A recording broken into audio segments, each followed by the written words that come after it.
خادم بارگاہ رسالت حضرت انس بن مالک رضی اللہ تعالی عنہ فرماتے ہیں کہ کسی صحابی نے حضور نبی کریم صلی اللہ تعالی علیہ وآلہ وسلم سے پوچھا کہ قیامت کب آئے گی؟ تو حضور نبی کریم صلی اللہ تعالی علیہ وآلہ وسلم نے فرمایا، تم نے اس کے لیے کیا تیاری کی ہے؟ عرض کی، یا رسول اللہ صلی اللہ تعالی علیہ وآلہ وسلم، میرے پاس ایسا کوئی عمل نہیں سوائے اس کے کہ میں اللہ پاک اور اس کے رسول صلی اللہ تعالی علیہ وآلہ وسلم سے محبت کرتا ہوں۔ تو حضور نبی کریم صلی اللہ تعالی علیہ وآلہ وسلم نے فرمایا کہ تم اسی کے ساتھ ہوگے جس سے تم محبت کرتے ہو۔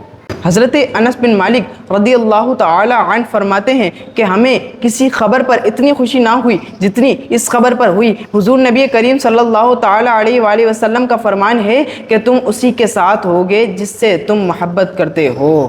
پھر حضرت انس بن مالک رضی اللہ تعالی عنہما فرماتے ہیں کہ میں حضور نبی کریم صلی اللہ تعالی علیہ وآلہ وسلم سے محبت کرتا ہوں اور حضرت ابو بکر و عمر رضی اللہ تعالی عنہما سے بھی، لہذا امیدوار ہوں کہ ان کے محبت کے باعث ان کے ساتھ ہوں گا، اگرچہ میرے اعمال ان جیسے نہیں۔